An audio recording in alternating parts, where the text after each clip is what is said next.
Tuhan menyertai. Kenapa kita juga harus pergi? Selidiki Alkitab. Di Lukas pasal yang kedua ayat 10 dan ayat 11, malaikat itu berkata kepada orang yang ada di padang waktu Yesus lahir, hari ini ada kesukaan besar bagi seluruh dunia.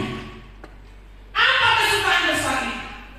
Karena hari ini telah lahir bagimu juru selamat. Siapa itu? Kristus. Jelas dikatakan Kristus Tuhan. Nggak ada juru selamat selain daripada Kristus Tuhan. Ini harus diberitakan, harus dibicarakan. Anak-anak bicarakan. Kristus Tuhan juru selamat. Yesus berlaku mengakuinya. Dia berkata dalam kitab Yohanes 14 ayat yang ke-6, Akulah jalan, kebenaran dan hidup.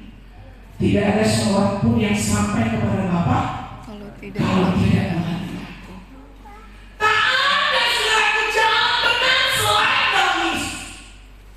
Ini harus diceritakan. Kisah Rasul 4 ayat 12 berkata, di mana kita tinggal di bawah kolong langit saat ini, tak ada nama lain yang diberikan kepada manusia ini yang olehnya kita dapat diselamatkan selain nama Yesus. Itu sebabnya kalau famili kita, keluarga kita tidak dalam Yesus, mereka akan binasa, mati, masuk neraka.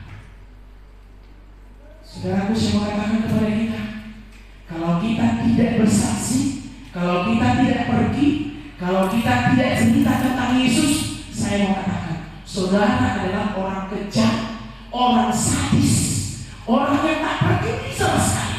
Kenapa? Karena saudara tahu jalan keselamatan, saudara tahu jalan ke surga, tapi saudara bukan sering bahasa. Dan Tuhan juga akan hukum saudara nanti. Kenapa?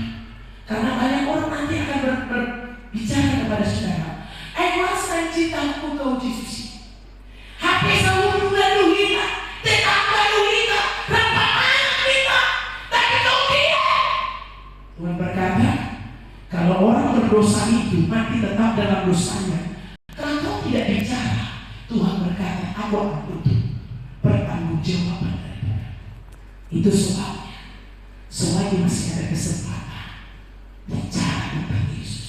Haleluya. Bicara tentang Yesus. Jangan hidup untuk diri sendiri. Bicara tentang Yesus. Jangan sibuk di gereja hanya berdoa. Ya, saya bersyukur berjemaat di sini.